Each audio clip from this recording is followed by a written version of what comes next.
Hello, everybody.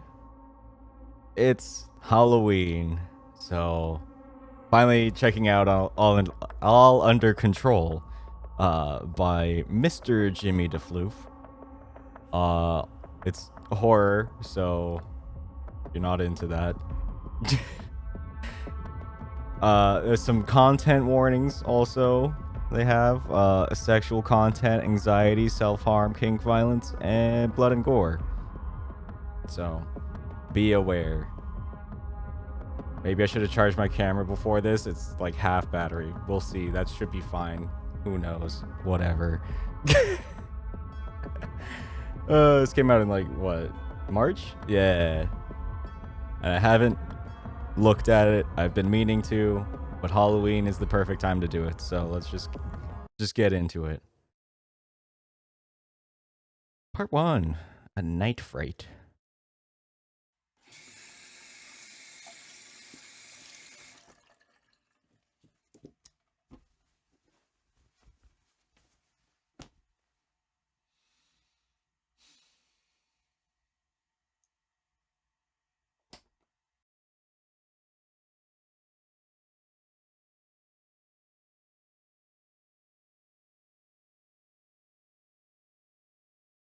He looked weird the entire time.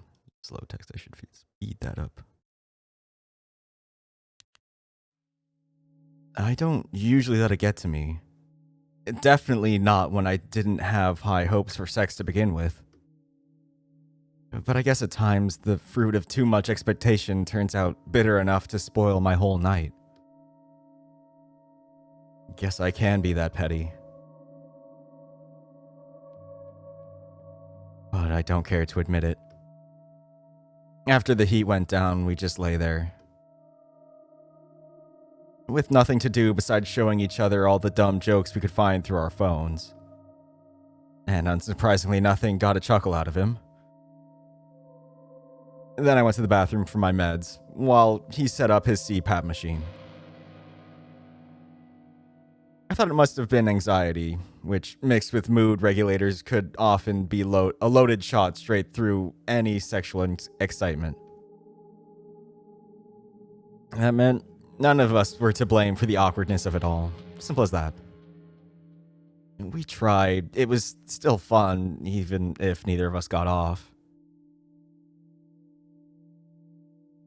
But I couldn't get his expression out of my head. Despite my efforts, I didn't think he liked it much. Maybe not at all.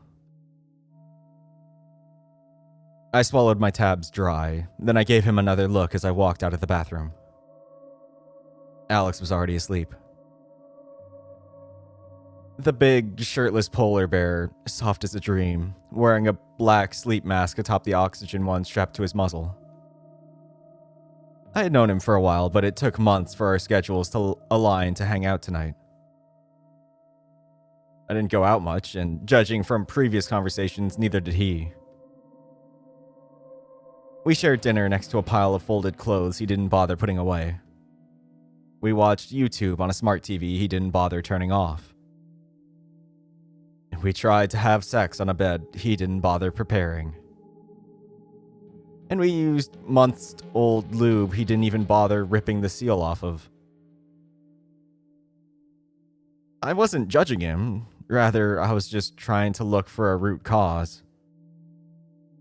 I guess one could consider it selfish to only think about someone else's troubles when insecurity hits. But really, cast the first stone when they who never second-guess themselves when just starting to know someone. We weren't close friends after all. Not yet, at least. And I guess at the time I was more of an observer than a friend. More curious than worried.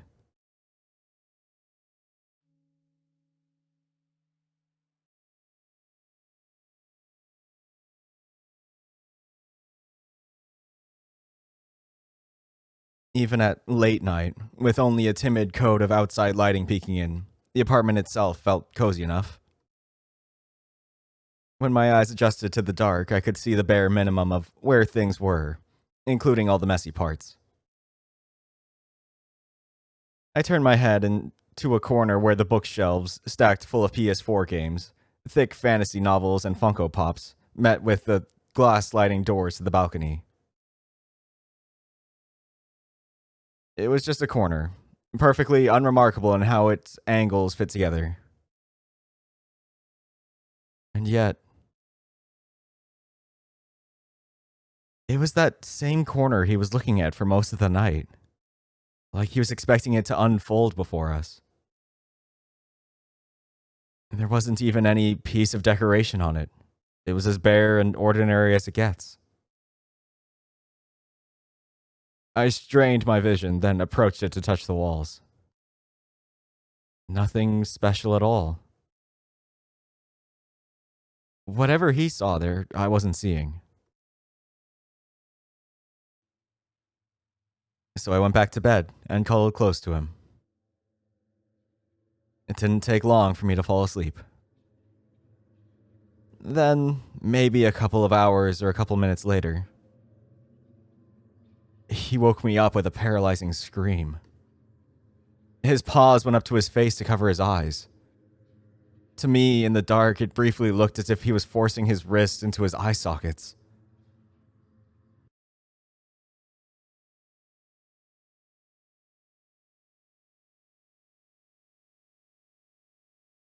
I wasn't about to make a big deal out of it if he wasn't. After about 10 a.m. or so, we both went to the living room for some tentative breakfast plans. He brewed some coffee for us both, and then he went to the bathroom to take care of the worst hangover face I had ever seen in anyone. I'm really sorry about that. He said it as he walked out of the bathroom, wiping his cheeks in the spot where the eye drops had missed his eyes. Night terrors suck ass, Thiago. I've had them since high school. I shrugged. I was just surprised to see such a frightened bear. And you call yourself an apex predator. He didn't laugh. Instead, I watched him walk to the kitchen to warm up the leftover bacon pizza in the microwave, barely giving me a glance as he went on. I've just been getting them a bit more recently. I had a few things happen. I nodded and let the air speak for me. Just like I thought last night, there was baggage to unpack. I thought that maybe I should have declined his invitation to come over. But fuck, we had been trying to hang out for so long. Did he feel somewhat pressured this time? I couldn't linger on that idea for long. The microwave beeped, and he caught me looking. He tried to smile. Then he put his plate on the table and his eyes went somewhere else entirely. Another corner. Closer to the dinner table this time, but just as empty as the one from last night. I looked at him for a while until I realized that he wasn't blinking. What's up with that? He almost jumped at the sound of my voice.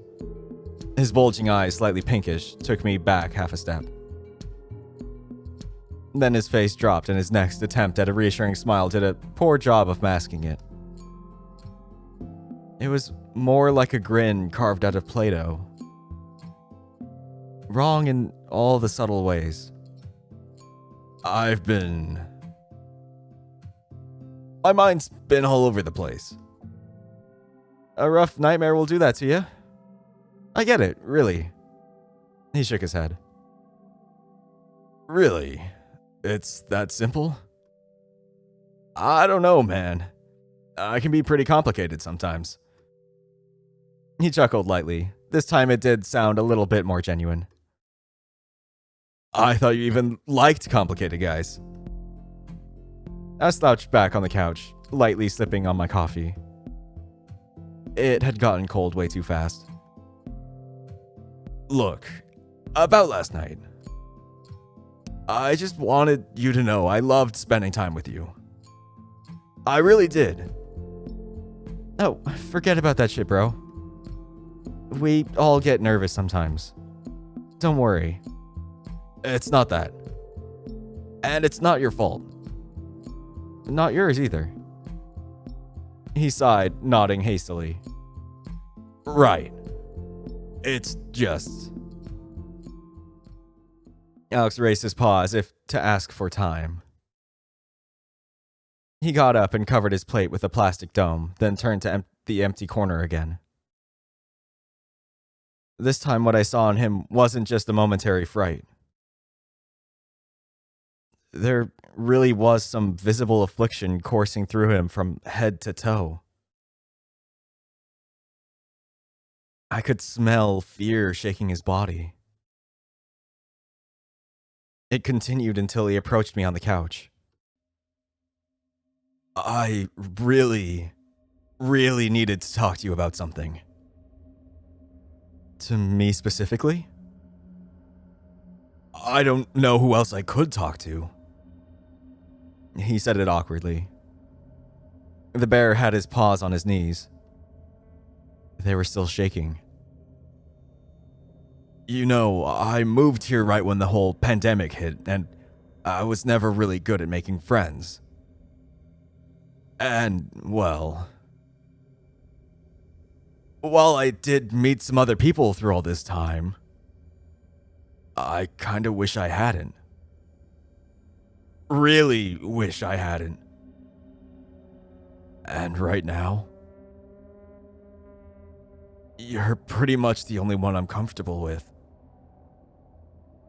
He was throwing words at me faster than I could process. I retracted to the other end of the couch, his ears flattened. I'm sorry, I just... Hey, it's fine, really. Look, whatever you're dealing with right now, if you think it will help you, you can just talk to me, okay? Right, but the thing is, I don't know if I really should share. He said that, then turned back to that same corner he was staring at. And once again, I saw his body language change. Alex, what are you looking at? The bear turned back towards me. His glare was not only cold, but a total blizzard. This is gonna be a long story. Sure you want to hear? I wasn't. But if I was willing to be more of a friend than an observer, and if I was still interested in maybe something else, at the time I think that was the case, then I had to go on with it. It's not like he would expect me to give advice anyway. I know sometimes it's good enough to just have someone to talk to. Right now, in hindsight with the events that followed, I wish I had just run away the moment he asked. But we'll get to that later. Stay here and everything will be clear soon.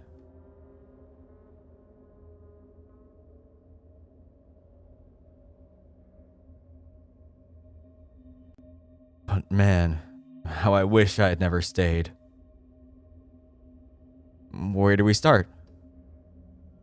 Where do we start? Well, first I need to tell you about a couple of friends. Thomas and Diego. Or 2. Chapter 2, whatever. Is this him talking now? I'm gonna assume it's him talking. Where do we start? Well, first I need to tell you about a couple of friends. So, I actually already knew someone living in Sao Paulo before I decided to come here. A gray wolf I had known since high school who had moved here as a musician. It was funny looking back at how me and Thomas met. Or Tomas? Probably Tomas. Back then, I played drums in the school band, and we would sometimes just go to each other's houses for some games and music talk. I had this dream of playing in a rock band, and he wasn't half bad with a guitar. Years passed, and while I was the one who ended up working for a boring graphic design degree, he somehow managed to become a relatively successful musician on his own. So when I was applying to study here, I thought, at least I already have someone to hang out with. We were both excited at the prospect. Adding to that, around that time, I had already learned a great deal about myself and my sexuality. I wasn't the least bit scared of coming out to him. In fact, I couldn't have hoped for a more positive outcome, since right afterwards he also came out to me as bi. We didn't have feelings for each other besides friendship, though, and that was fine. As a whole, it still felt like we had become closer than we had ever been.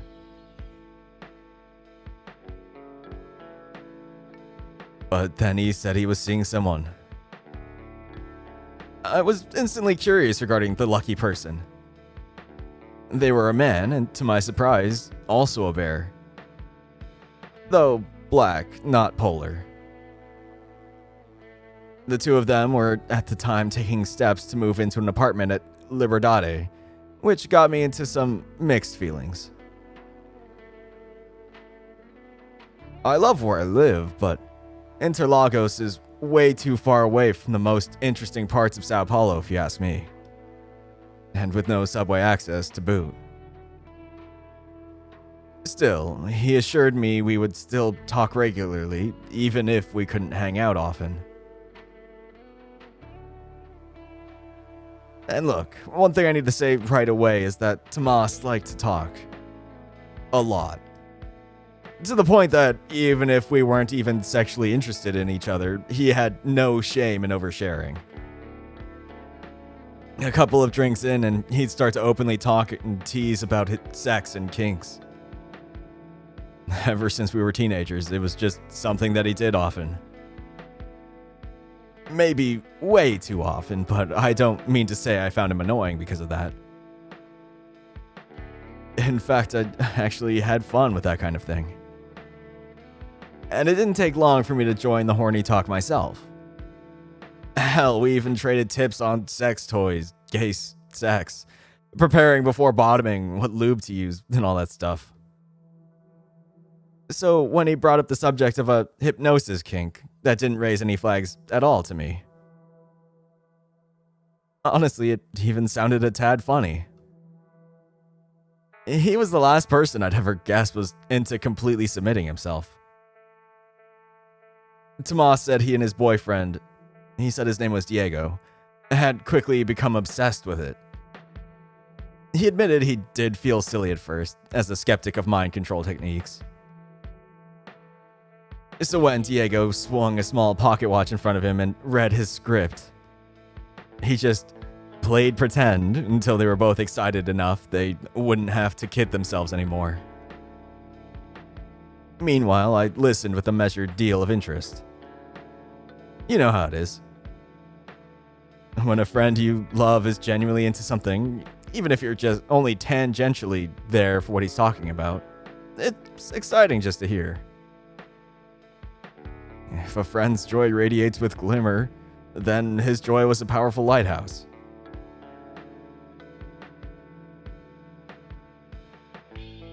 It's so fucking hot.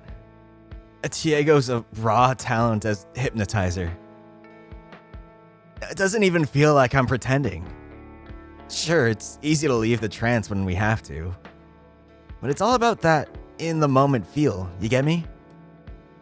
And I'd say, yeah, hell, you're almost getting me sold on trying it out myself. And he chuckled. Come visit sometime, Alex. Diego will make you do the dishes for us. Naked, while we just sit back and watch. But plans of visiting him for a test hypnosis session never really left our text logs or night outs. You know what happened? It was early 2020, and by April there were already lockdown attempts in most of Brazil. Sao Paulo got it fucking bad, and since I have a history of immunocompromised people in the family, I didn't want to risk catching the damn thing. So every interaction with me and Tomas around that time remained through text and voice call only. He would tell me about shows and games that were coming out, how he and Diego were working together on some music, and how he didn't have to worry much about money because his partner worked at home as a professor. And of course, he kept telling me about how the hypnosis was going. There was a point where I actually felt my body moving on its own, jerking him off, wanting so bad to lick his tip but knowing I couldn't do it until he told me to. And I said something like, "Does he make you purr like a cat when he snaps his fingers? Make you sleep on the count of 3? And then a series of laughing emojis later, he responded, "I'm not that far gone, trust me. But, I still think it'd be hotter if there really wasn't a way of fighting back."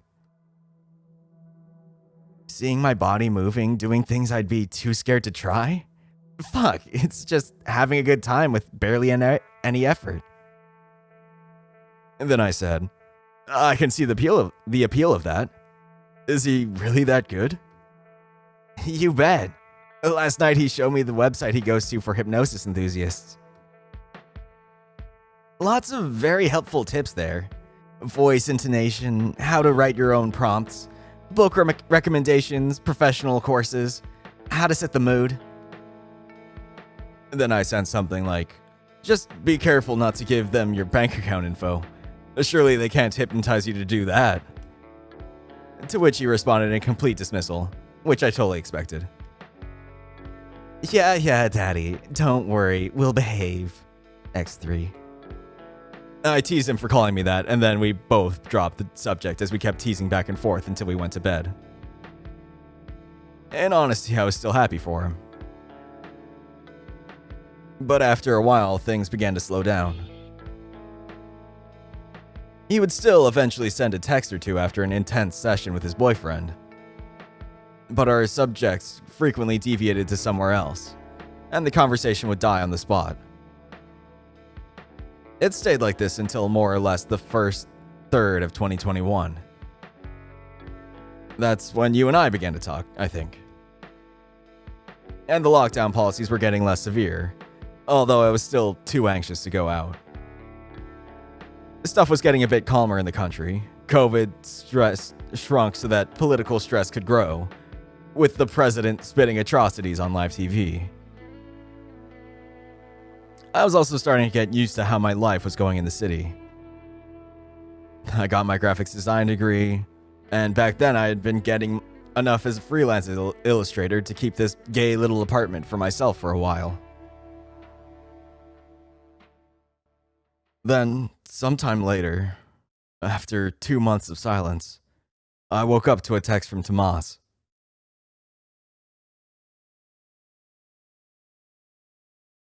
I didn't realize it had been that long since we last talked. Couple that with the fact I was always someone who dreaded random texts out of the blue, I was feeling a bit scared. I had this gut feeling, like something was terribly wrong. Some kind of tragedy, as if his mom suddenly got terribly sick or some friend passed away. Or perhaps it could be that he had broken up with his bear and was down both emotionally and financially. It felt silly jumping to conclusions like that. After all, he could have just sent something like, "Hey, how's it going, big guy? It's been a while," or something like that. Nervous as I was, I could only gather enough courage in me to actually check the message until it was nighttime. Still expecting some bad shit. And yeah, I guess I was wrong. It wasn't just bad. It was way, way worse.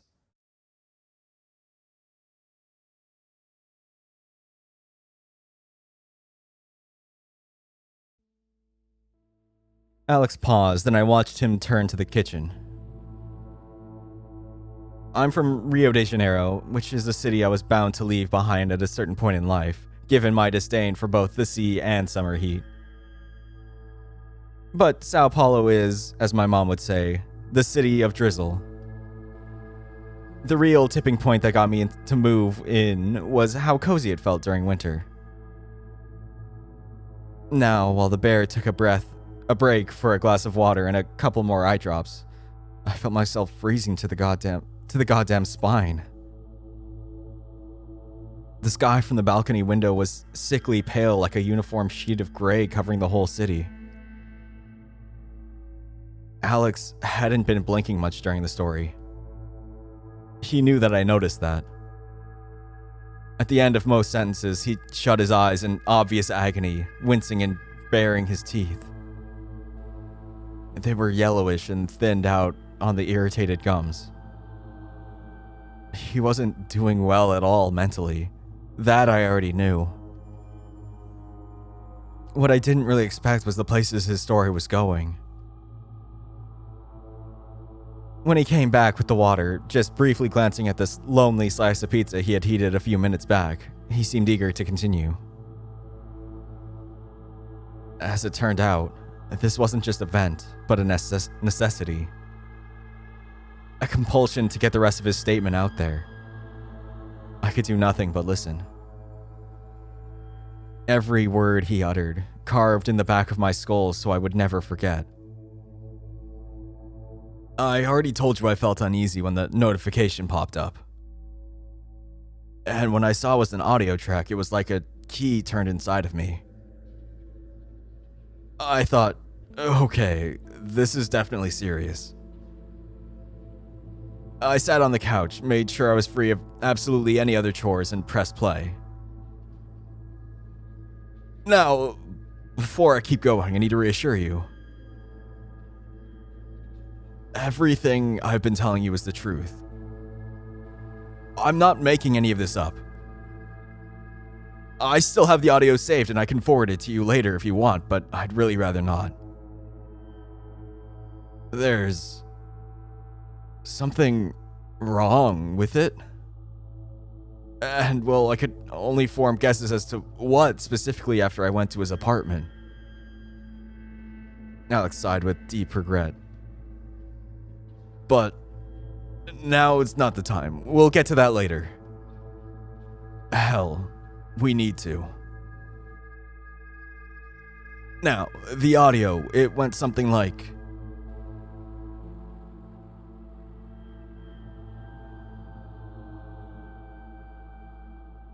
He stood still for a moment. Then something seemed to shift within him. Alex assumed a completely different voice from his own. It was raspy, drawled, and deep.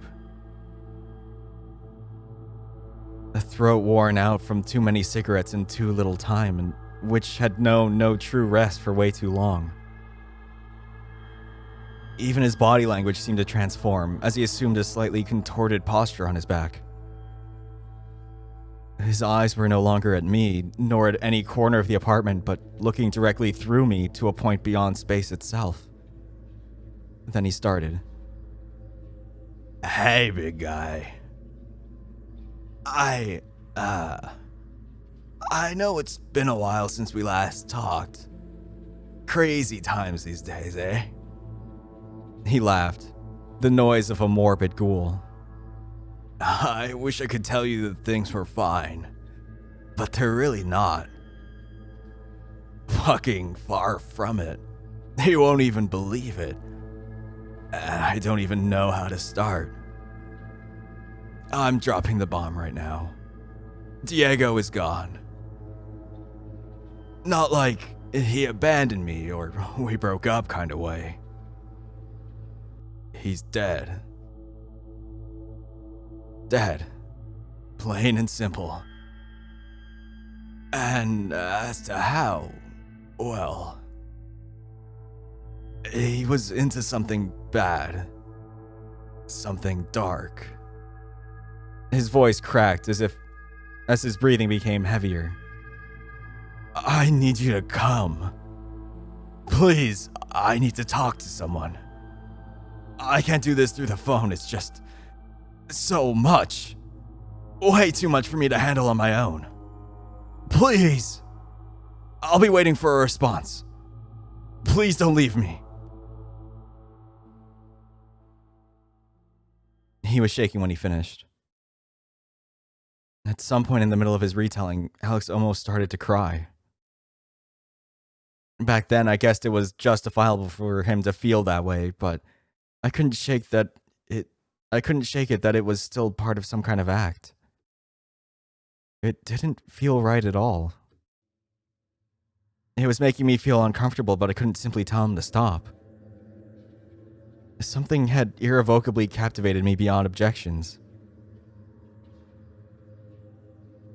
Then, when the act was over, it was as if a shadow had lifted from the entire room. He was back to himself, staring at me with those terrified, unblinking eyes. Sorry, I need a moment. I just nodded. He got up for more water and then sat at the table next to his cold food, silverware clinking loudly while he cut the slice of pizza into smaller bits. I sat next to him.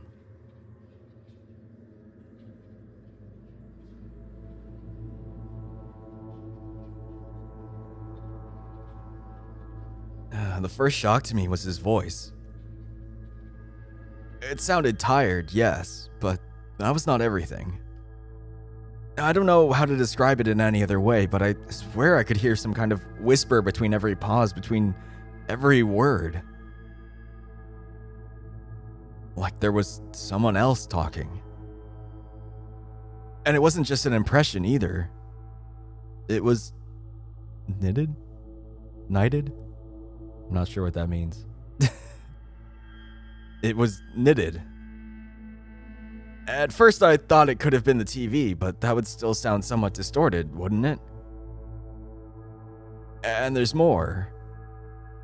Whatever that other voice was speaking, it wasn't Portuguese. It wasn't English. It wasn't like any language I ever heard.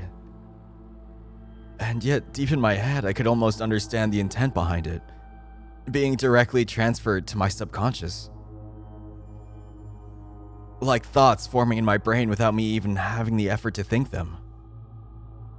Like hypnosis. I felt a compulsion inside my mind.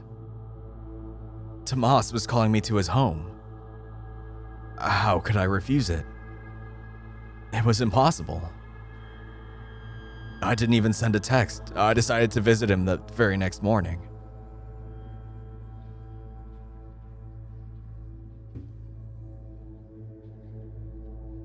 Now, first of all, I already mentioned how unsettling Alex's reenactment felt to me, but there was another layer to it which I felt like truly elevated it. This could just be me remembering things, or posterior events reshaping them in hindsight. But as he was speaking, I remember also noticing some kind of whispering between his words as well. I didn't know what it was, and I wasn't about to start theorizing right away. As soon as it was over, I felt a wave of nausea spread through my body, then a slight headache, and then nothing else. Alex continued his story.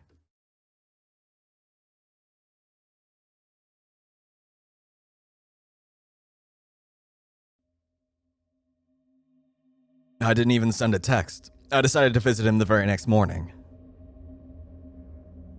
What I'm about to tell you is both a recollection of everything I saw that day and a few more details I only learned about during the time that followed.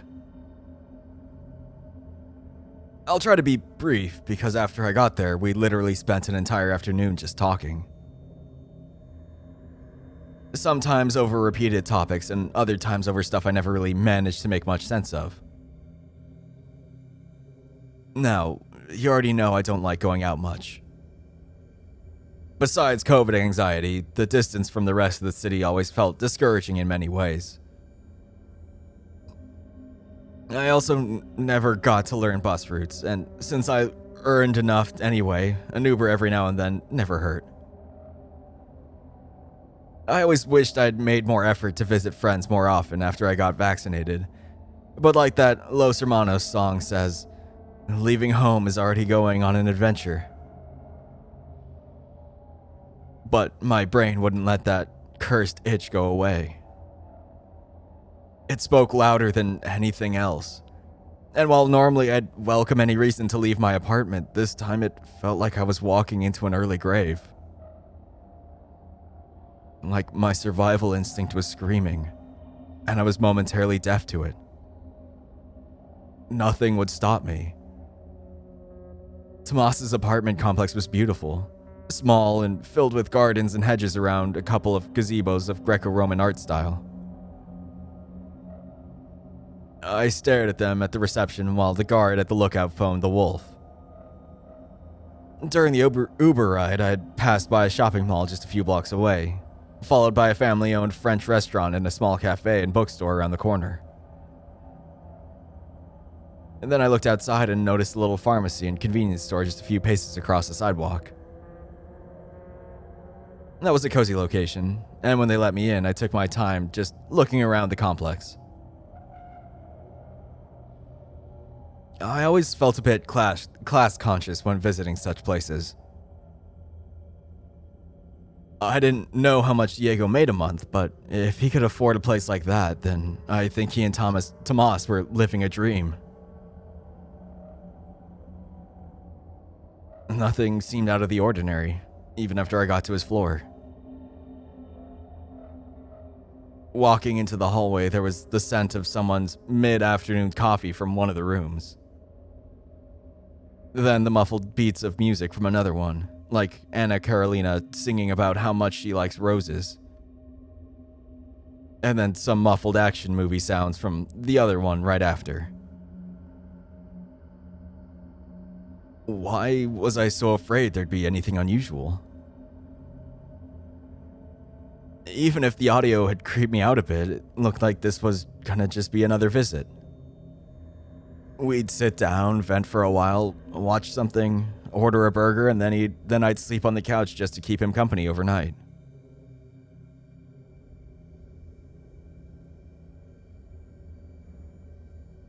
But I got to his door, and all my expectations shattered. Like a prick on the back of the neck, or a sudden chill you're only supposed to feel in moments of near death. There was an aura of uncanny foulness beyond that door, even if it looked barely discernible from all the others. Tomas didn't like decorating it much besides the Pride welcome rug, but there are some things that seem to go beyond what they look like. Our eyes cannot see it, but something else inside us can feel its presence and its repulsiveness. I turned the knob.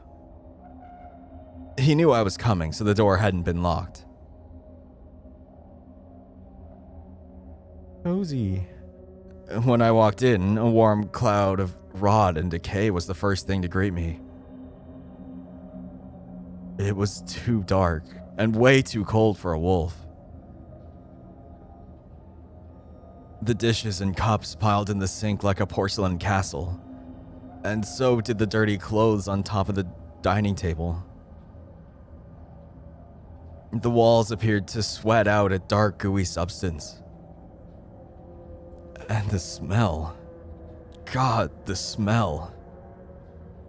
I could feel the filth in the air. It felt heavy to walk in there, like a dull knife slicing through burnt steak. Like straining to see in the dark. It was a warning. One I should have listened to before I noticed Tomas's pale figure emerging from his bedroom. Bear? He murmured. I couldn't see more than a blurry shape in the dark, but it was obvious he was trembling, leaning against the wall with barely any strength on his legs. I'm sorry for calling you. I really am. I shivered. Tomas, what is all this? He didn't respond right away, and during that silence I heard that weird thing again. Whispers, coming from nowhere that I could trace. You better sit. We're gonna be here for a while. I'm sorry I can't offer anything to drink. I know you love coffee as much as I do. Or did. Oh, Alex. I couldn't go for a day with without at least 2 cups. But now it's been so long, I don't even remember the taste. He chuckled at that. It was a drawled, terminal kind of chuckle of rusty vocal cords. I sat at the dinner table on the only chair I could see that didn't have anything on it, be it clothes or paper wraps from takeout orders. Then he left his spot, and my eyes adjusted just well enough that I could see him. He was... how can I even put it? At that moment, I remembered that the phrase, thinner than death, came on a whim and stuck with me. I saw his skin stretching over the bones. Fur seemed to have fallen from most of his torso, while a bunch of scars decorated him side to side. His face didn't seem much better. The unkempt tufts along his jawline pointed in all directions, and both his ears had been nicked at the base. His left ear in specific was missing a good chunk of the tip. Fucking hell, I thought, feeling as if in front of a car wreck. Had Diego done all of that to him? If so, I didn't have any idea until that day. Then, I noticed his eyes. Or rather, I noticed that I couldn't find them. It's usually so easy to see wolf eyes in the dark due to how much they reflect. But his were covered under a sleep mask.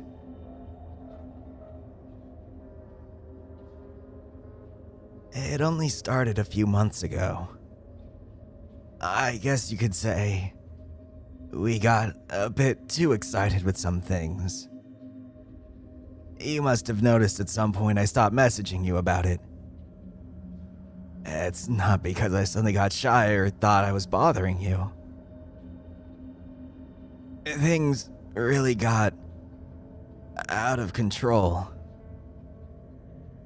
And then he told me everything.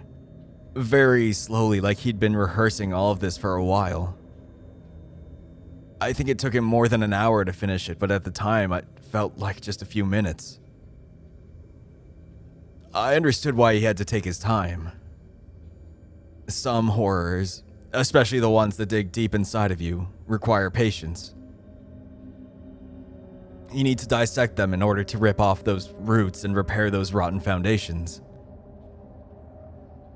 It's like surgery of the mind.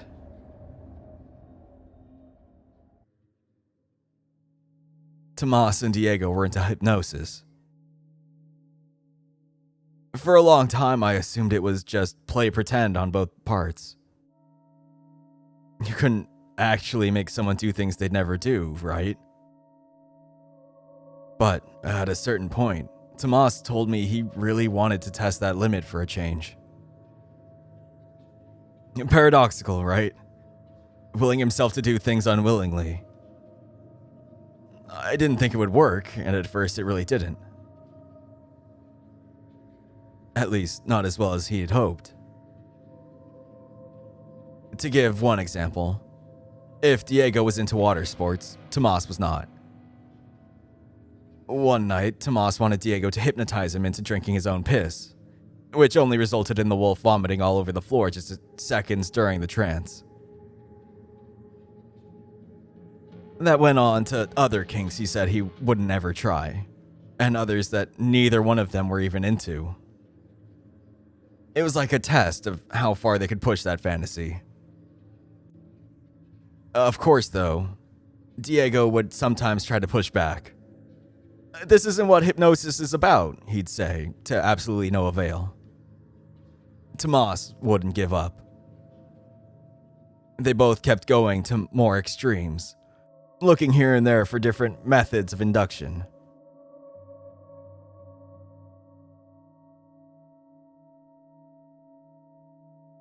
Then, something changed. Something sinister had invited itself into their play, and much to their dismay, would give them exactly what they had been seeking. One night, Tomas saw that Diego had pulled an all-nighter on his computer. He never did that. A man's commitment to his schedule is the golden badge of a passionate soul, he would sometimes remark. Tomas saw him bathe in the blue light of the monitor, eyes wide open, grinning to himself. When the bear noticed he was being watched, he closed the window he was looking at and chuckled. "Oh, I got something for us, all right," he teased. "Just you wait." Said and done. 3 days later, still with that same grin imprinted on his face, Diego left the apartment for a couple of hours to meet with a local friend. When he returned, it was with an even wider smile, a thick leather-bound tome cradled in his arms like a newborn pup. Tomas didn't say what kind of book it was, wouldn't even name the author when I asked.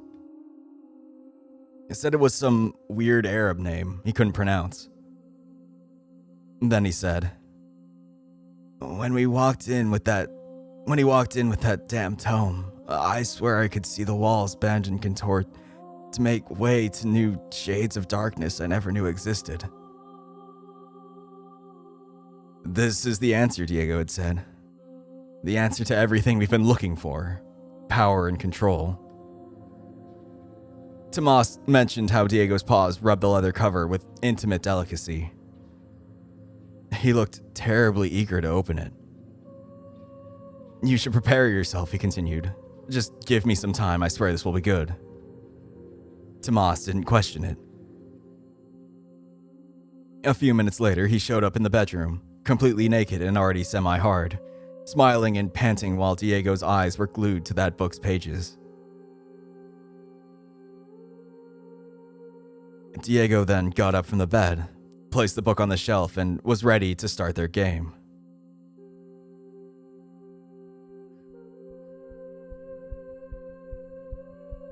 When he described what happened then, he was very specific to note how the bear seemed to move like a puppet. Like he was hovering, bloodshot eyes locked on a distant place, that immutable grin of his showing bright rows of sharp teeth. Then it began. Every noise from the outside, be it traffic or neighbors, was snuffed out. Diego's maw opened only a sliver, and from the depths of his throat rose a dissonant chant. Tomas mentioned those damn whispers, somehow coming through between his words. They entered his ears like threads, wrapping tight knots on his brain, and made their spell take effect. The wolf suddenly couldn't move. He couldn't even turn his eyes away, yet there wasn't even a trace of fear. Why would there be? That loss of control was what he'd been wanting all along. The excitement was enough to drown all reason. "On your knees," Diego said. "Make sure to spread those legs for me, pupper." I don't know if he really used that word. Tomas said it sounded like pupper, but also it could have been puppet. Anyway, when he heard the command, he said he didn't even feel it as his knees bent down to the floor tiles. He spread his thighs apart, cock twitching and dripping while he panted. Then he recalled whimpering, practically begging for the next command. "Raise your paw to me," the bear said, and the wolf's arm was lighter than air. "Stretch those fingers," he instructed, and it was as if invisible cords tugged hard at his claw tips. "Now be an obedient pupper and do as I say. Don't hesitate. Don't disobey. Don't even think of disobeying. I want you to grab your balls and squeeze them. Hard.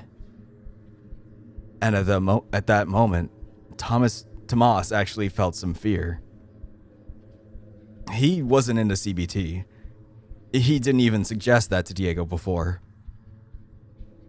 He imagined the pain it could cause to someone unexperienced was enough to make it a bit off limits. Yet, he had to obey. There was nothing he could do about it.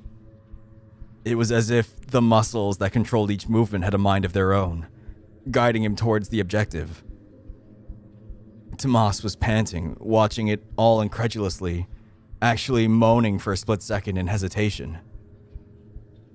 Then his paws closed on his own balls, and true to its word, it squeezed them. Tomas gasped, almost yelped. "Quiet!" Diego snapped. And then he couldn't utter a noise. The wolf could only bare his teeth as tears trickled down his face. His paw kept on squeezing like he was trying to get juice from lemons. The pain was everywhere. No matter how much he tried to deviate his thoughts, a supernova of intensity burst from his groin, fogging all his senses. He didn't even feel it when his cock burst out long, massive strings of his seed. The pain was too nauseating. He wanted to stop, take his paw away, and lie down on the floor, but his body wouldn't let him. Not unless he was commanded to. "Paws up," Diego ordered, and both of the wolf's paws rose in a second. The cloud of pain took a long time to disperse, and it still throbbed and hissed like a boiling pot. Tomas's muzzle didn't move. He refused to look down at the source of that fire. The bear taunted him. "You did a good job there, boy. But don't think this is gonna get you any favors. You wanted me to take control. Then I'll fucking take it. All of it. You won't touch yourself, and you won't rest. You'll stay on your knees, paws up in the air. And you will only move when you come again without any kind of external stimulation." Diego licked his fangs.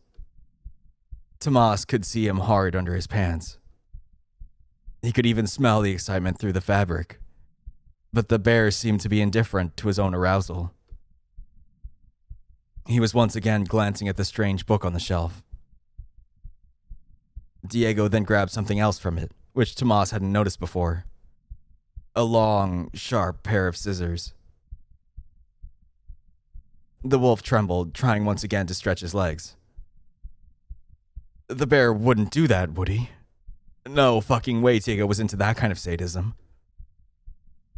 Not the bear that felt ill at the mere sight of blood. Tomas's heart raced as the big man came closer. All semblance of pleasure had been replaced with primordial fear. And even after the cold steel closed on his ear tip, he didn't whimper. It didn't gasp, and didn't even change his breathing as warm blood trickled down his neck. "God damn, you're obedient as it gets." Diego threw the scissors to the corner of and then left the room. Tomas remained there, on his knees and in the cold, for who knows how many hours. He tried to make himself come, tried to whine and whimper for Diego to come back and lift that freaky spell. He pissed on that spot, urine mixing with blood from his ear. He was hungry, and even when his arms began to feel numb, he still couldn't bring them down. Then, eventually, the compulsion seemed to die. His arms collapsed and so did his body on the cold floor. Diego was a little surprised, but not disappointed. Not completely, at least. They would try again later. His new technique needed perfection. Even Tomas knew that. The experience was disturbing, but when he recovered, he could hardly believe how intense it felt. It was like he was under another compulsion. He was terrified, and yet part of him wanted more.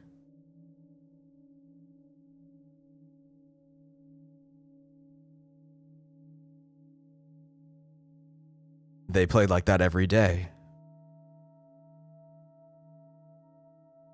Sometimes those trances were tests of endurance. Other times Diego only wanted to draw blood just to see how far his control could reach. Multiple times he ordered the wolf to hold his breath until he lost consciousness. He compelled the wolf to pluck out his whiskers one by one. He ordered the wolf to claw at his own skin slowly and deeply, and then to masturbate using his own blood as lubricant. Each time he commanded him, the words came out sharper. Persuasion was an art, and as such, it could only reach its pinnacle after extensive practice. Repetition is an executioner's brimstone. 100 nights of practice, 100 scars of deep cuts, 1,000 more cups of blood. And Tomas could never protest. He couldn't give up his original desire to have his choices stripped away. They didn't even think of a safe word, and why would they? Somehow, he was fine with that, even after he stopped feeling any sexual pleasure from their sessions. They would just continue, even if there was no specific reason for it. Tomas had become less of a person and more like a doll.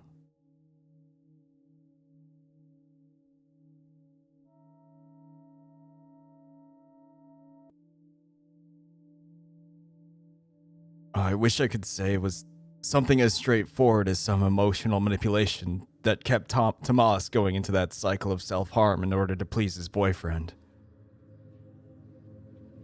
Or maybe he was simply that desperate to pursue his darker urges. But you know by now there was something more sinister going on. No. All this talk about whispers coming from nowhere and our perception of space shifting around us wasn't just imagination. And if they actually were tricks of the mind and we were all just hoping to find a supernatural explanation for the pent-up anxiety nurtured through years of lockdown, then we were all buying into that collective insanity.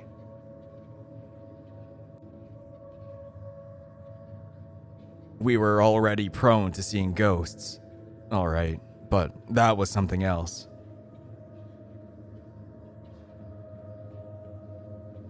And it all started, as Tomas pointed out, with that stupid book.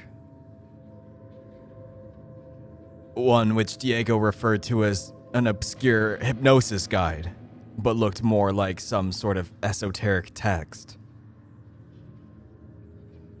Azathoth, Gadath, Hastur, Galskar. What do these names sound like to you?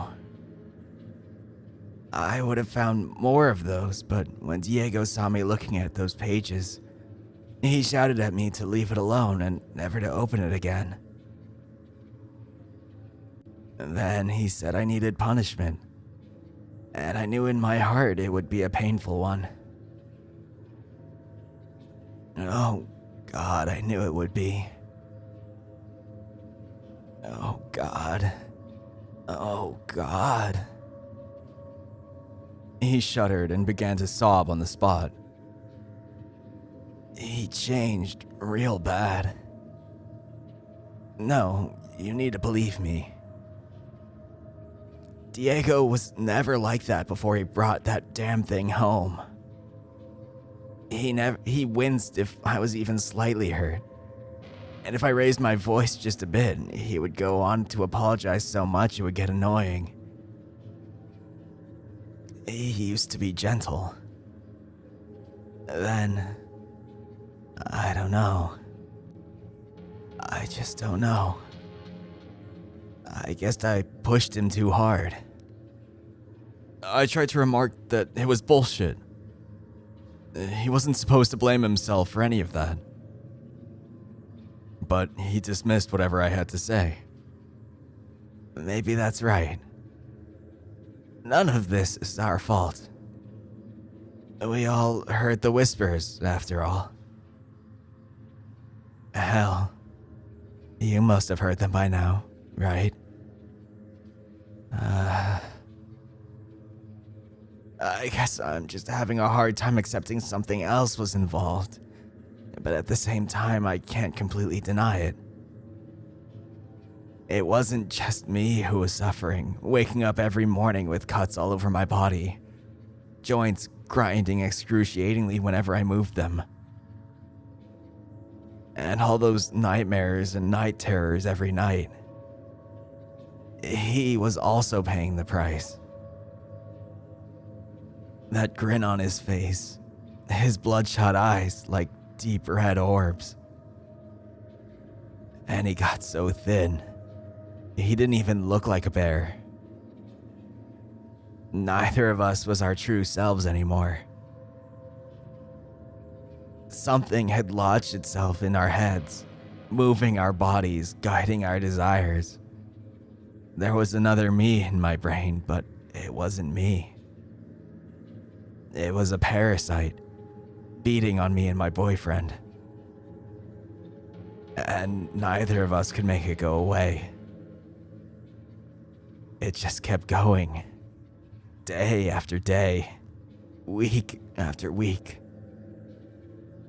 Then, I think we both started seeing things. Those shadows on the wall warped more of the space around them, and they began to take form. They created eyes where there weren't supposed to. And the whispers. Fuck.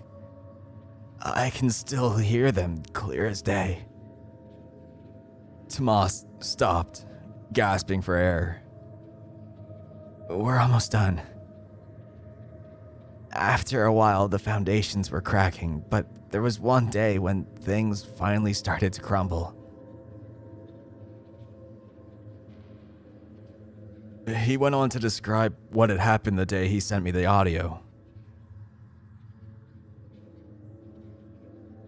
That afternoon, Diego ordered him to their bedroom, like usual. He looked weak, legs not even bending all the way when he walked. His teeth in that perpetual smile looked yellow and frail. You'll do what I tell you, no hesitation. He started as he usually did, but something was different. Tomas could feel it. The whispers were louder. The shapes on the wall looked more defined. The cycle is almost done. Open your eyes. Keep them open. Tomas obeyed.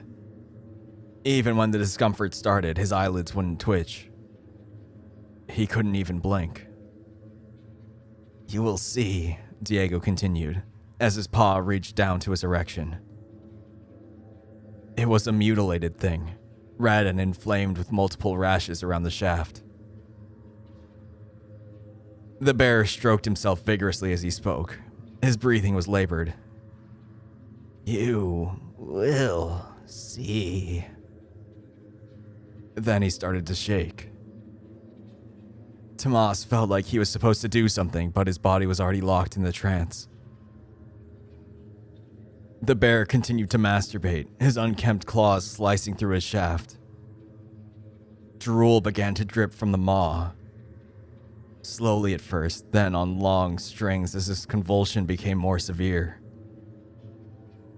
You will see. You will see. You will. Then Diego stopped. His entire body suddenly got stiff before unceremoniously collapsing on the floor. Tomas was free to move again, but there was nothing more to be done. He looked at at the bear's body splayed on the floor and knew he was dead. Then came the other realization. Tomas still could not blink. He turned from side to side, tried to pull his eyelids down, but something kept stopping him. He could not blink. Seconds passed, then minutes, then finally hours that felt like entire days. Maybe you don't get the full scope of the agony yet, but if you try to keep your eyes open for more than a minute, and you'll immediately feel the burning discomfort arise. In just the first hour, Tomas growled, thrashed, and clawed at his own face. He could not close his eyes.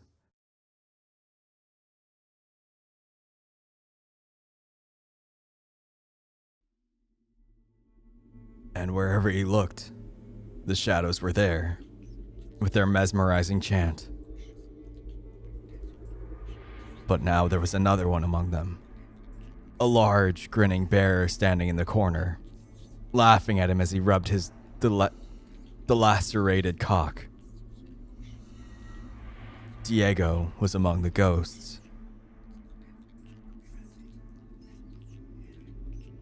I wanted to scream, but that was also not something I could manage. At least, not yet. I had to call someone first. That's when I understood the urgency of his call. Diego hadn't been dead for weeks as I had previously assumed. When I realized he had died the actual day before I visited, I remembered the putrid smell coming from the rest of the apartment. Tomas, we need to get you out of here. It's over. Whatever you two had, whatever influence he had on you, we can get you treatment. They can fix your eyes. No, Alex. You should get out if you know what's good for you.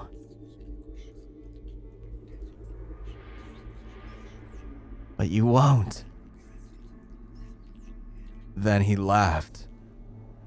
And something in that laugh managed to dig deep inside my heart. I immediately knew I was under his spell. My body was stuck to the chair. You can't do that, can you? I didn't answer.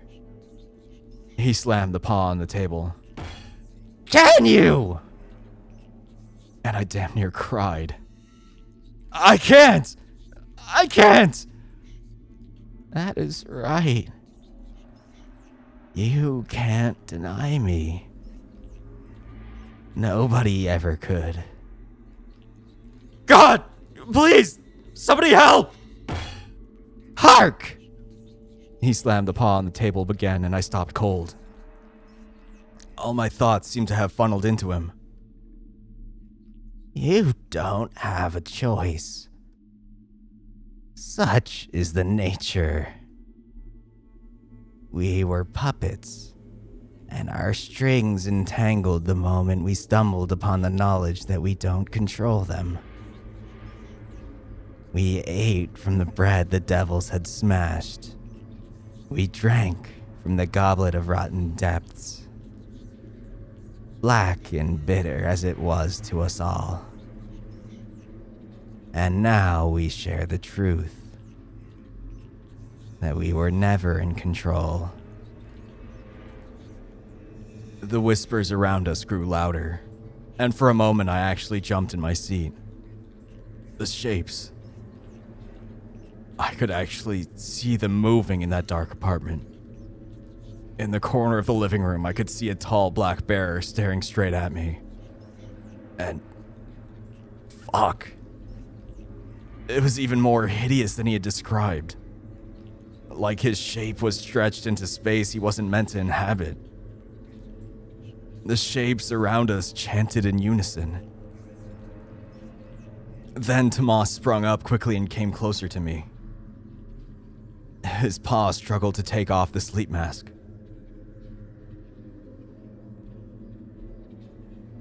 I see them. Even with this mask on, I see them. He threw the sleep mask on the floor and I saw his eyes. 2 blood-red rubies protruding from his skull, almost jumping out of their sockets, crying scarlet tears. He reached for the eye drops, but his paw trembled too much to hold it. It fell between his fingers and he cried. I cannot close my eyes. It hurts. It hurts so much. At that point, I saw other people coming inside the room. Neither of us had locked the door. Tomas's neighbors, who up until that point hadn't realized the nightmare that had been happening inside that apartment, stopped at the doorway to see a semi-naked wolf clawing at his own face. Blood sprayed the walls while the other tenants screamed in terror. I can see. His claws came closer to his eyes. Then, without hesitating, he thrusted them in with full force, burying his whole fingers inside.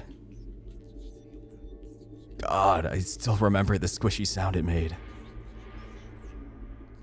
He must have slid his fingers as far as they possibly could go. Hell, he wouldn't stop until he scooped his fucking brains out. Tomas moaned in agony. I can still see them. I can still see. I wanted to turn my head away, but something held it in place. And even as a whole minute passed, I could do nothing but watch. Some of the residents were running away from the scene, calling for help, while others were throwing up and fainting by the doorway. Then Tomas stopped, standing on a pool of his own blood, paws still trying to force their way into his skull.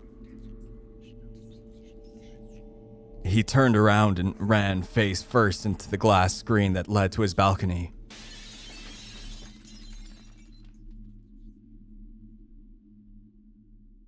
The sound of it shattering finally shook me out of my trance. And the last I saw of Tomas was him flinging his body over the railing, plummeting to the end of his suffering.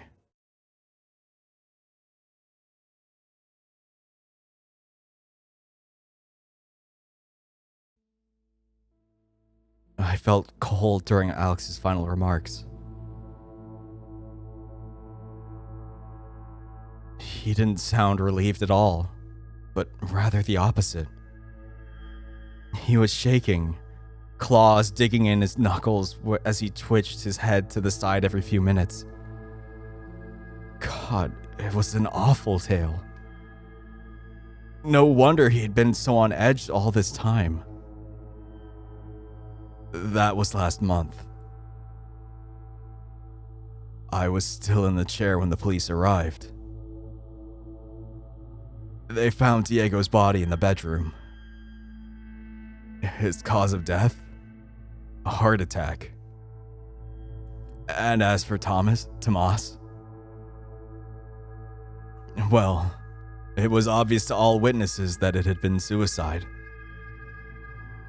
He had lost his lover, had evidence of self-harm all over his body, and the filth that was the apartment showed the signs of severe decline in his mental health. You can read all that in the news if you look up Mikami Apartments right now. They also didn't find any haunted book about hypnosis. And all this nonsense about ghosts and entities. I still don't rule out that it was all some kind of hallucination they both made up to continue with their extreme way of exploring each other's kinks. But that's not what you think. He rubs his eyes and sighed. No.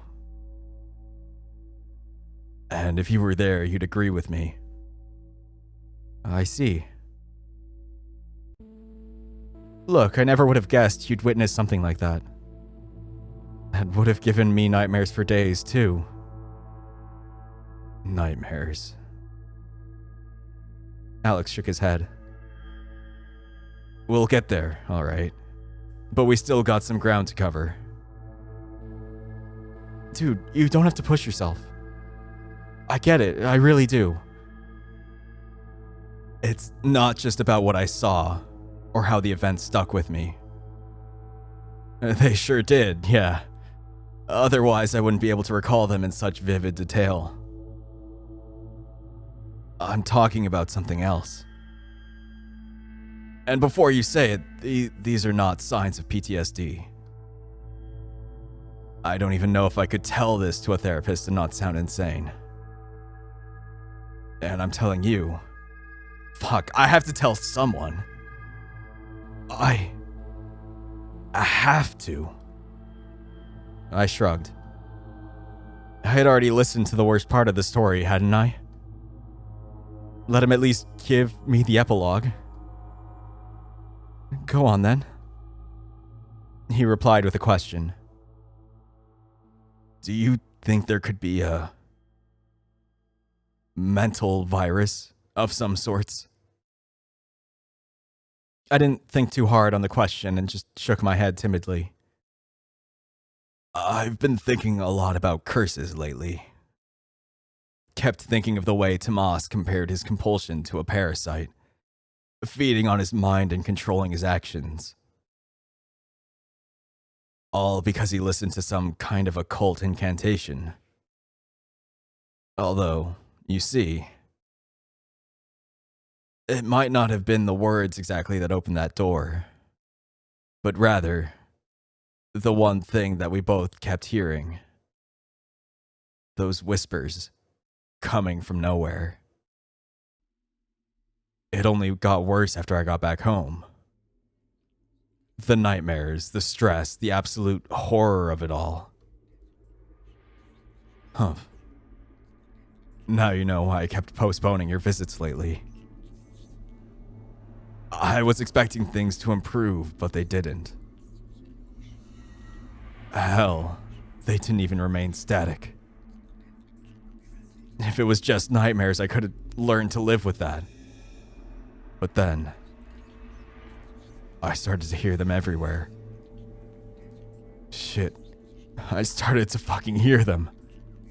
The fucking whispers coming from nowhere, sounding like gibberish playing backwards. At first, they'd only be there for a few seconds. Then minutes, then... He rubbed his head. It looked as if he was about to start crying. His voice cracked. They wouldn't shut up. They wouldn't stop. Then it got even worse. God damn it, it somehow got worse. Because remember what he'd said after. After a while, it wasn't just whispers, but the shapes, too. Eventually, I began seeing them. When it first happened, I thought they were some sleep paralysis shit. But even after I got up from the bed, they'd still be there in the corners of my room, only vanishing when I got too close. They were more solid in darkness, but they still appeared in the light. He chuckled to himself almost maniacally. It was only then that I noticed his eyes, almost completely blood red. They were strikingly vivid, like those of a starved beast. They couldn't have been like that just a moment ago. It made my tail stiff as a bone. Outside, the gray clouds swung in abstract sovereignty above our heads, making the whole apartment feel oppressive. Alex's attention turned to the corner of the living room and my eyes followed. I felt a tug in my heart. I was certain I could see something this time. like one of those stretched out shapes chanting their impossible whispers. Maybe I'd see Diego's ghost, laughing as he convulsed and masturbated against the wall. But there was nothing. I saw the corner just as it always had been that entire afternoon. Empty and ordinary. And yet the bear was shaking.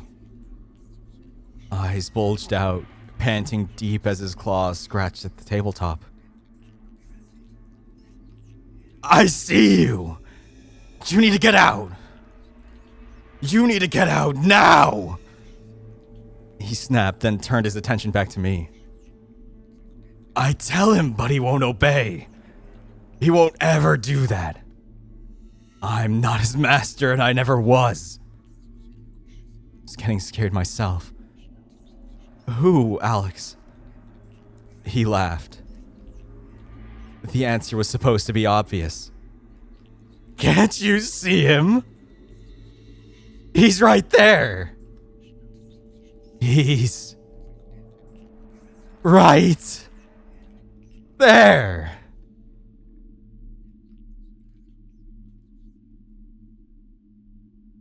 But I still couldn't see anything. He didn't care regardless. He just kept pointing like a kid pointing at the sky on a Christmas night, seeing airplane lights and yapping at their parents. There, Daddy, I think I saw Santa. The bear growled. Look again. Jesus.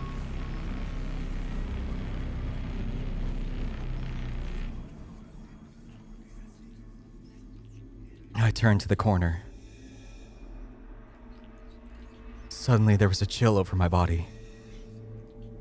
Something could have been there, but I had no idea what. Alex started chuckling. It's Tomas, he said, fingers stretched to a static point in the blank wall. He's in the corner right now. I feel like he's always somewhere nowadays. Sometimes just as a shadow. Sometimes as a weird bending of the light. But this time, it's him all the way. His smile widened, the panic in his expressions replaced with cynical, disturbing levity. I'm getting used to his presence, but I wish he would just leave. His eye sockets are still bleeding. That's gonna stain the floor.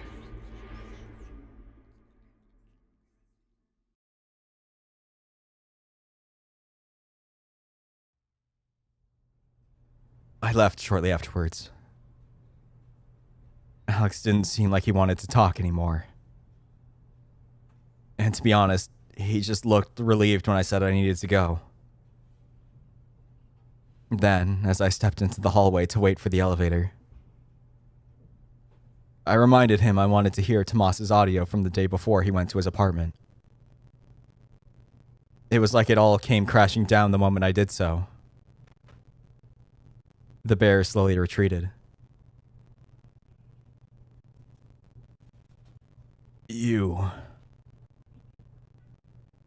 Are you serious? After everything I've told you? You said you'd send it to me if I asked. I guess I did, but... Hey, I know this was all too much, I said, still trying to sound compassionate. He rubbed his temples and shook his head in slight astonishment, as his right ear twitched to the side. For a moment it faced the empty corner. Yes. It was empty. It always was. I remember thinking to myself how the whole thing sounded in retrospect. How it was just too grim, too fantastical to be true. How his narration even tricked my mind into conjuring those bizarre whispers for a moment as well. He only wanted to scare me, and that's what he did. Cool story, man. The folks at r/no sleep would have a blast. I wasn't mad at him at all. I was actually more impressed than upset at the possibility of it all being a prank. I wanted to see how far this went, and Tomas's voice recording was just what I needed to close it off.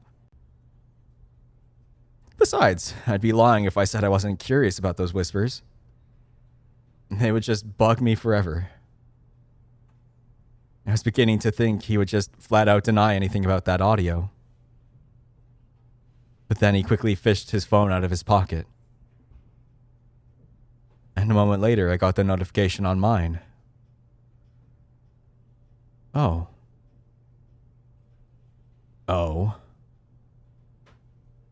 The bear walked forward, towering over me.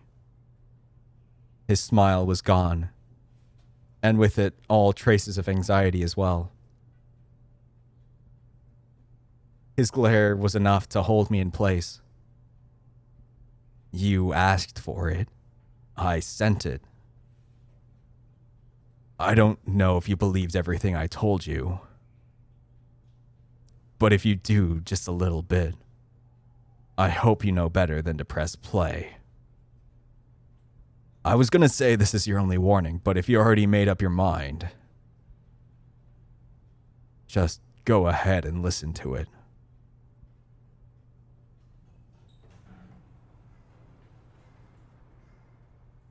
God, I can't tell if the fucking audio is coming from my fucking headphones or from my apartment. The elevator opened. Alex turned back to his apartment. Fucking hate that. Why?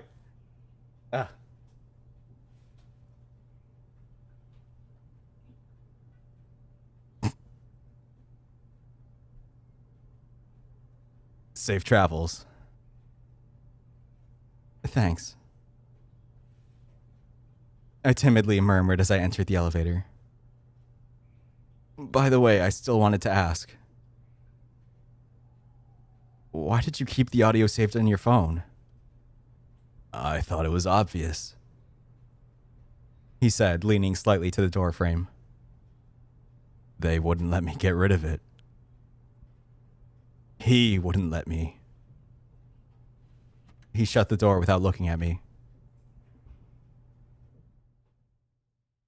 I walked out of the building and into my ride back home in complete silence. Parts of his tale played in my head, and I felt like an idiot for believing them to be more than a silly ghost story. I guess he was just that good of a storyteller. I would have loved having asked him to narrate other tales to me in his spare time.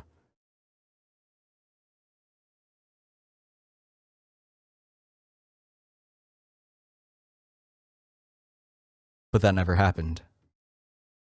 As I later found out, he wouldn't live past that night. Chapter 3 of What Came After.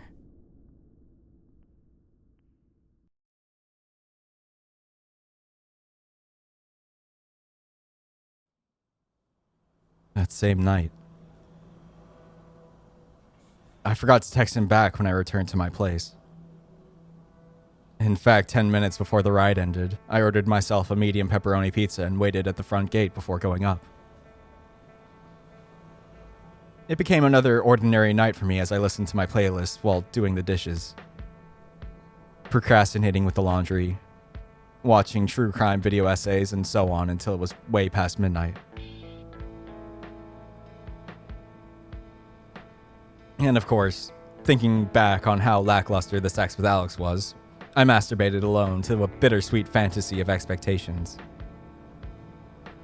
I couldn't believe I actually looked forward to spending the night with him. At least he was cute to look at. But not enough to dim the disappointment.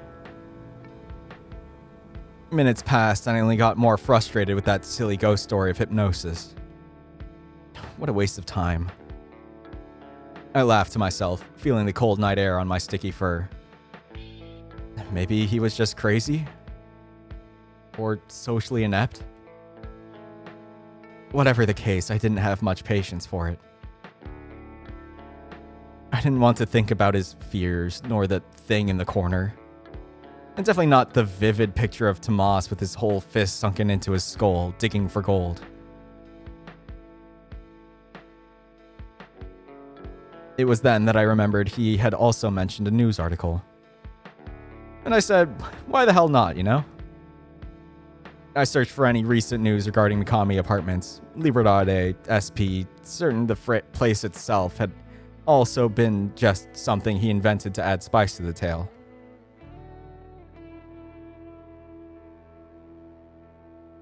But there it was.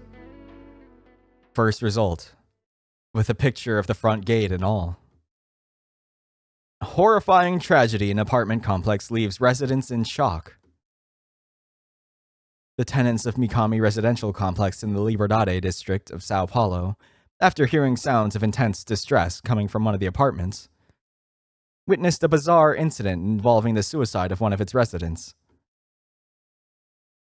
24-year-old Tomas Da Costa, who had lived there since 2020 with his partner, had shown no signs of irritability or instability before the occurrence. After police arrived at the building, they found the unit in complete disarray, and within one of the rooms was the body of 27-year-old Bear Diego Henrique Neto, who appeared to have passed away from a heart attack the day before he was found. A close acquaintance of both victims was also present during the incident and was taken for questioning later that day. Said individual requested that his identity should remain anonymous, as he is expected to cooperate with the coming investigations. I put the phone down. And as quick as a thought, a shadow had grown inside me, making its way to my goddamn brain. This wasn't real. It was still all a prank. Had to be. A big, elaborate prank from a dumbass bear who had too much free time. That article meant nothing. Alex most likely had stumbled upon it and based his story on a random dead couple. He didn't know anyone named Tomas, after all. And in fact, he most likely wanted me to look that article up, just to get a reaction out of me.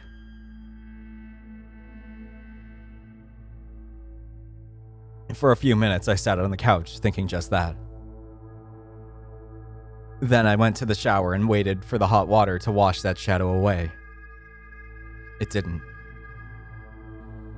And until I hopped into bed with my phone and earbuds close by, I knew there was at least one thing that would either bring me some light on the situation or make it even darker. Just listen to it. And I felt that little voice in me telling me not to. One final warning to save me from doom. I wasn't under any compulsion yet. I could still make the choice to delete that audio and forget everything about it. But you know I didn't do that. Despite every instinct, I just had to press play. The message was exactly like Alex had described. Word for word, even with the same intonation I recalled him doing, as if he had listened to the recording an obsessive number of times in preparation. It chilled me to think that way, but that wasn't the only thing that unnerved me. I listened more attentively, and they were there. The whispers. All of them. Astonishingly clear between every pause and every breath and every vowel and every break between every sentence. Down to the most intricate details of their sounds. A second voice overlaid over Tomas's, despite desperate monologue. They started getting louder.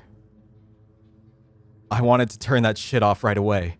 I wanted to hit the pause so hard my screen would crack, rip my earbuds away, and throw them across the room. Then growl so loud I'd drown out those goddamn noises echoing inside my ears. Oh God, it was a fever dream. They wouldn't stop. I wanted to destroy my goddamn phone just to hear the silence. Then I realized the audio had actually ended minutes ago. I finally deleted that. Nothing stopped me from doing so. Then I stared at the ceiling until sleep took me. Eventually, the whispers quieted enough for that to happen.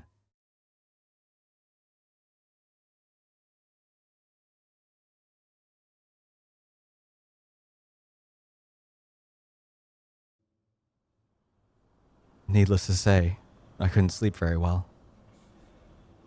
The whispers were in full blast the next morning. I played loud music, watched TV, vacuumed the whole apartment, tried every goddamn thing to drown the noise. But no, it just wouldn't stop talking. Not for a damn second. I thought about messaging Alex. Not to let him know what was going on, but just because it felt right to. How would I even start? He had warned me. Not only that, he was the warning itself. And whatever had happened to him was bound to now happen to me. His profile came up. He hadn't been online since I left his apartment. I need you to come. I stopped for a second, trying to be sure my thumbs weren't tapping somewhere without me noticing. The audio wasn't there anymore. Couldn't be. But then who? I need you to come. Tomas's voice was loud and clear.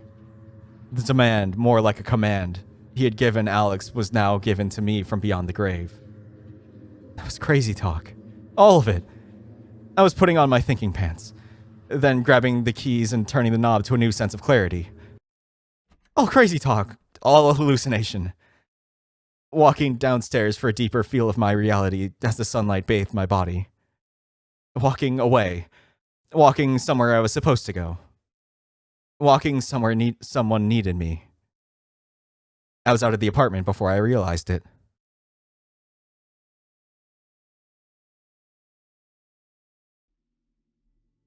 I went to the Mikami complex. He didn't exactly ask me to enter his apartment, but he did command me to come. I wouldn't be able to go much further anyway, as the gate guard wouldn't let me in. And after I mentioned Tomas's name, he threatened to call the police and that he had enough of you vultures. So I went back home, hoping at least things would be easier. But no. The whispers continued the whole ride back. And this time, as I opened the door to my apartment, I almost screamed when I saw something turning around the corner. I couldn't figure out its shape, or if it even had a shape to begin with. I just saw it sprinting somewhere, bending light around it. There was something in my apartment. I looked in every room, opened every drawer and every wardrobe. Then I turned my head and I saw it again, the shape now lingering in the air a fraction of a moment longer, then completely vanishing. All the while, the whispers began assuming a more streamlined rhythm. A chant of some unknown language, but one I could understand just the same. A chant not of worship, but of communion. Not about something to serve, but about being a servant, whatever that meant. The day continued. I tried to ignore the whispers and the shapes, but they kept coming. Maybe I was sleep deprived. Yeah, that had to be it. You think of some funny things when there's more coffee in your veins than blood. God, it had to be it. My paws were trembling. The chanting wouldn't stop. The shapes wouldn't stop. They were watching me, watching from the darkness, watching from the corners, always there. And after a while, they stopped trying to run away from my vision.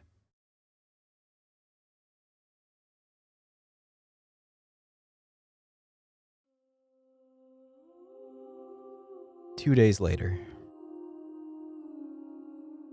I tried to call Alex multiple times. I needed to tell him he was right. I needed his help. The nightmares had started. That endless maze with impossibly high walls. Those puppets hanging from the vast beyond and the never-ending sea of stars calling me, moving like waves at the will of their cosmic master. I wandered there until I ended up in a room with a black bear mannequin shaking erratically on the floor, face frozen in an expression of both pleasure and terror. And then I found another room with a wolf mannequin with bleeding eye sockets, followed by a third one with a white bear mannequin who had clawed at his own throat. It was too much. There was no discussion. I needed to talk to him. And after all those failed attempts, I decided to go there myself. But when I got there, they also wouldn't let me go past the gate. The watchman gave me the news in a monotone voice almost quieter than the whispers. Alex had died a couple days back. I didn't need to ask him how that happened.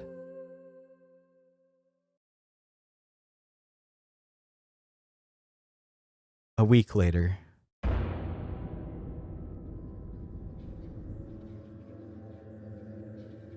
All I could think of was, this is all Alex's fault. Fucking creep in his bullshit story. If he wanted to get in my head and ruin my life, he fucking did it. Hope he's choking on so much cock in hell his jaw pulverizes. Who the hell did he think he was, transferring that stupid curse to me? I kept thinking about all that for hours last night. My eyes wouldn't shut. I tossed and turned, growled and yelled at my bed, hoping for sleep to come. When it did, it barely lasted an hour. I hated all of it. Fuck, I wanted to push my paws into my eyes. I wanted to rip off my ears. I wanted it all to stop. Please stop, please stop, please stop, please.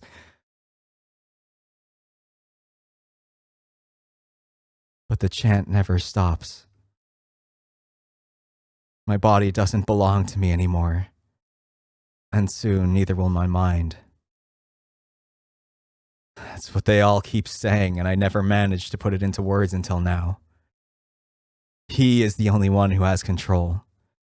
The one who crawls. All I can do is buy myself some time. We were never in control. But with him, whatever he is, it's all under control. All under control. All under control. Oh, Diego. What have you unleashed?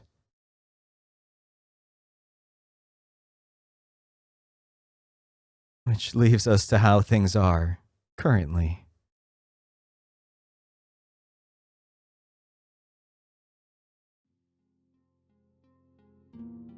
I gave up on trying to sleep and walked to the living room, unsure of what I was hoping to find. It all hurt. My head, my body, my eyes, and my soul. I thought of calling my parents, but they wouldn't understand. I thought about calling friends, but then I'd just be dragging them into the same hole. I sat on the couch, sure that nothing could surprise me anymore. Except, yes, there was something else. My ears perked up right away and I turned to the sound of crying.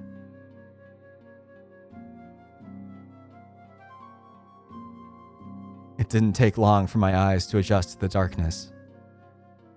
Alex was in the corner crying to himself. His neck had been sliced open vertically, and fresh blood dripped from his paws. I smiled, then cautiously made my way towards him. "Hey, big guy," I murmured and brushed his head with my paw. He didn't flinch. Red liquid poured like a necktie on his snow-white chest. "You were really handsome, you know that?" There wasn't much to be said anymore. He kept crying and I just sat there, brushing his fur for maybe the last minutes I could still control my actions. We made some mistakes, didn't we? Some real dumb shit. But what can we do once we know we're this close to the end? What can we do when we know the ship is going down? I don't know. The whispers don't know. The shapes don't know. I looked at Alex and he definitely didn't know. We just sat there and watched as the minutes passed until the light came through. I stayed there, wondering how much longer I still had, thinking of how all this came to be. The hypnosis, the book, the deaths. Then I thought, maybe I do still have a choice to make. Yeah. Maybe I should call a friend.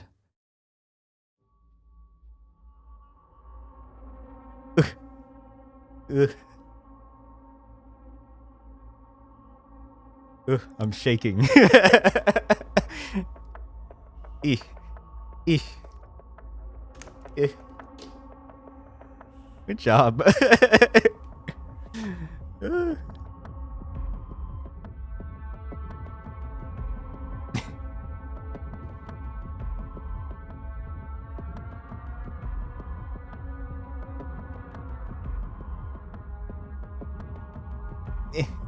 Creepy.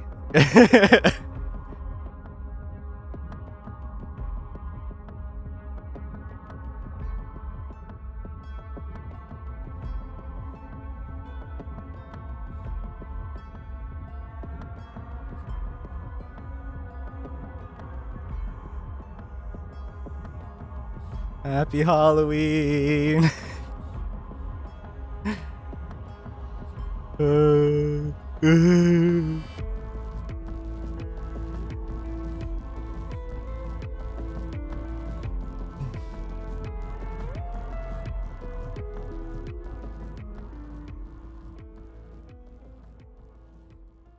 Yep, that was good.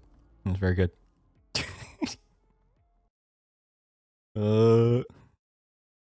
Links in the description. Check it out. Let the Mr. Jimmy know what you think. Thanks for watching. Hope you liked it. I hope to see you next time. Bye.